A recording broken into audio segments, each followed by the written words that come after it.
Welcome to mega nine. నేను రాజేశ్వరి. నిరుపేదలందరికీ సంపూర్ణ ఆరోగ్యాన్ని అందించే దిశగా గుంటూరు పశ్చిమ నియోజకవర్గంలో ఉచిత మెగా వైద్య శిబిరాలు ఏర్పాటు చేస్తున్నామని ఎమ్మెల్యే గల్లా మాధవి తెలిపారు. గుంటూరు 28వ డివిజన్ సీతమ్మ కాలనీలో మెగా వైద్య శిబిరాన్ని ఏర్పాటు చేశారు.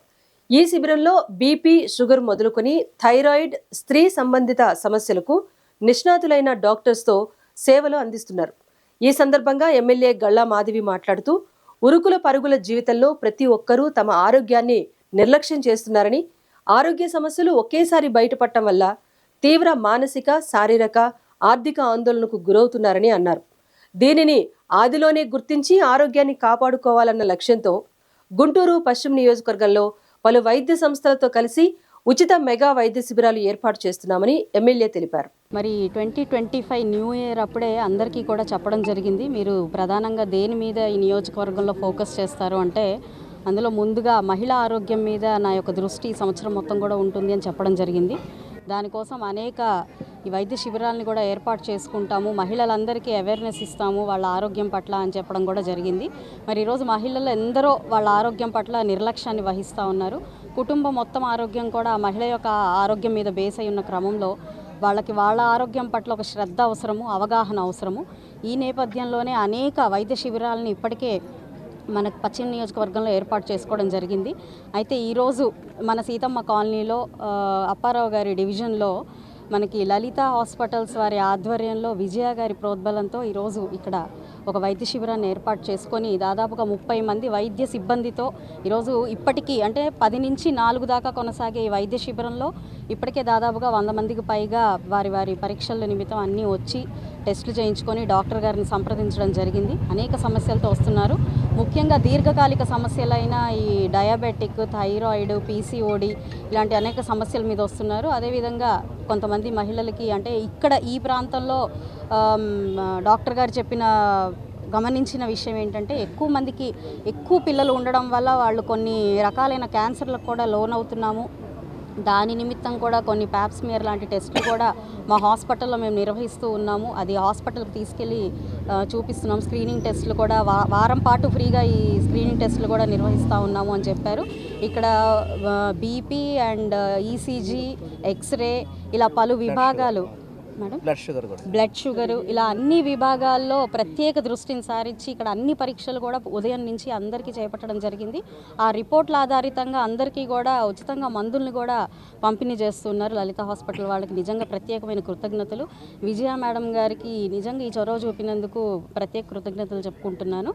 అందరూ కూడా వాళ్ళ ఆరోగ్యం పట్ల అవగాహన ఎంతో అవసరము. ఎందుకంటే ఏదైనా సమస్య వచ్చిన తర్వాత ఇటు మందుల ద్వారానో, సర్జరీ ద్వారానో, ఆపరేషన్ ద్వారానో, లేదంటే ఆఖరికి మృత్యువాట పడడం ఇలాంటివి కాకుండా ముందే గ్రహించుకున్నట్లయితే తగు చర్యలు తీసుకొని ఆరోగ్యంగా ఉండే అవకాశం ఉంటుంది. కాబట్టి ఇక్కడ ముఖ్య ప్రధాన ఉద్దేశం కూడా వాళ్ళకి ఆరోగ్యం పట్ల అవగాహన కల్పించే ఒక శిబిరంగా దీన్ని ఉంచారు.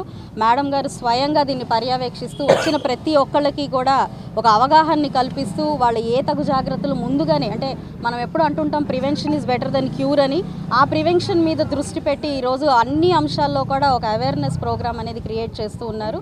నిజంగా ప్రత్యేకమైన కృతజ్ఞతలు లలిత హాస్పిటల్ వాళ్ళకి, వారి సిబ్బందికి అండ్ ఇక్కడున్న మన స్థానిక నాయకులందరికీ కూడా దీనికి సహకరించిన, సహాయ సహకారాలు అందించిన వాళ్ళందరికీ ప్రత్యేకమైన కృతజ్ఞతలు చెప్తూ సెలవు తీసుకుంటున్నాను.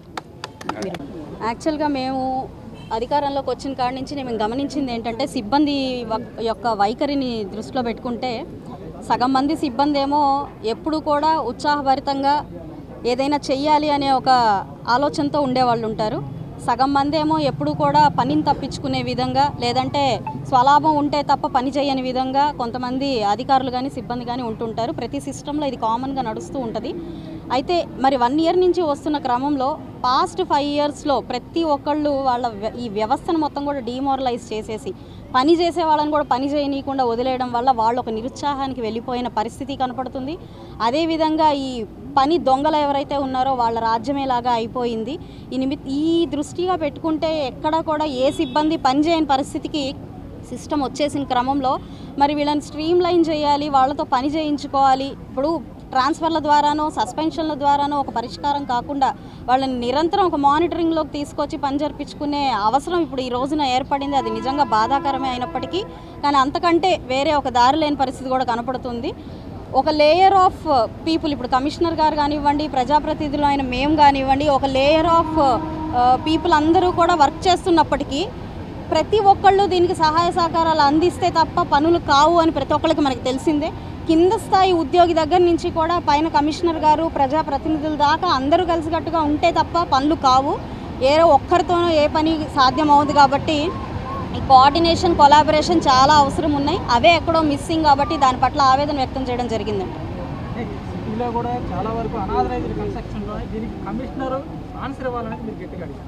అవునండి, మనం రోజు చూసినా మీరే రాస్తున్నారు పేపర్ల నిండా టౌన్ ప్లానింగ్ విభాగం ఫెయిల్ అవుతుంది, ఒకదానికి పర్మిషన్ తీసుకుంటున్నారు, మిగతావన్నీ కట్టేస్తున్నారు, వాటికి ఏ రకమైన చెక్ లేకుండా పోతుంది అని చెప్తున్నారు. దాన్ని నేను కూడా ప్రశ్నించడం జరిగింది. అటు పేపర్లనే కాదు, మా దాకా కూడా ఎన్నో కంప్లైంట్స్ వస్తున్న నేపథ్యంలో దాని గురించి ప్రస్తావించడం జరిగింది. అయితే ఇది సీరియస్గా తీసుకోవాల్సిన యాక్షనే. దీని పట్ల ఒక సరైన ఆన్సర్ వచ్చేదాకా మాత్రం మేము పోరాడతాము.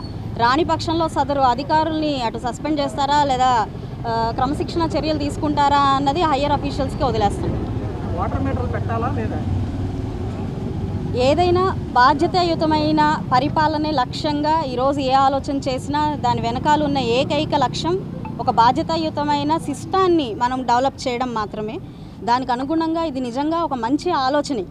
ఎందుకంటే ప్రతి ఒక్కళ్ళు వాళ్ళ యూజేజ్ని స్ట్రీమ్లైన్ చేసుకోవడం, అకౌంటబిలిటీలోకి తీసుకురావడం మంచిది. ఎందుకంటే మనం ఈరోజు చూస్తున్నాము, యథేచ్ఛగా వాడే వాళ్ళకి ఒక అకౌంటబిలిటీ లేదు, అటు గుక్కెడు నీళ్లు అందక బాధపడుతున్న వాళ్ళ సమస్య తీరడం లేదు. సో ఇలాంటి పరిస్థితుల్లో ఒక మీటర్ పెట్టుకొని ఎంత వాడితే అంత కట్టుకునే పరిస్థితుల్లో కనీసం అపార్ట్మెంట్ వాళ్ళకైనా లేదంటే కమర్షియల్ యాక్టివిటీ వాళ్ళకైనా ఇంట్రడ్యూస్ చేస్తే ఎంతోమందికి టైలెండ్ ఏరియాస్ వాళ్ళకి వాటర్ ప్రాబ్లం అనేది సమస్య తీరుతుంది. పేదలందరికీ కూడా చక్కగా వాటర్ వస్తాయన్న ఏకైక ఆలోచనతో ఈ యొక్క ప్రతిపాదన చేయడం జరిగింది. అయితే ఇందులో ప్లస్లు మైనస్లు ఒకసారి మళ్ళీ పునరాలోచించి ఇదేంటి మనం అనుకుంటే అయిపోయేది కాదు కాబట్టి కూర్చుని డిస్కస్ చేసి అన్ని అభిప్రాయాలు సేకరించి ప్రజలకి ఏ రకమైన భారం లేకుండా, ఇబ్బంది లేకుండా మాత్రమే ఒక నిర్ణయం తీసుకుంటామని చెప్తాం. అంటే వెస్ట్లో డబ్బున్న వాళ్ళు ఉన్నారు, ఈస్ట్లో డబ్బులు పేదవాళ్ళు ఉన్నారు, మాకు పెడితే అలా అనేది మీ ఎమ్మెల్యేనే పేదలు ధనికులు అనేవాళ్ళు అన్ని ఏరియాల్లో ఉంటారండి. బీపీఎల్ హౌస్ హోల్డ్లు వెస్ట్లో చాలామంది ఉన్నారు. వెస్ట్లో మనకు 30% ఎలైట్ పీపుల్ ఉంటే 70% స్లమ్స్ ఉన్నాయి.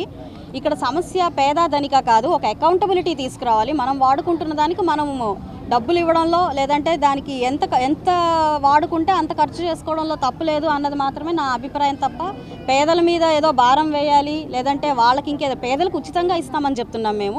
బిలో పవర్టీ లైన్ ఉన్న వాళ్ళందరికీ అసలు ఉచితంగా మంచినీళ్లు సరఫరా చేసే అవకాశం ఉంటుంది. దీనివల్ల వృధాగా వాడే వాళ్ళకి చెక్ పెడితే వీళ్ళకి బిలో పవర్టీ లైన్ వాళ్ళకి చక్కగా వాడుకునే అవకాశం ఉంటుంది అన్నది మాత్రమే మా యొక్క ఆలోచన.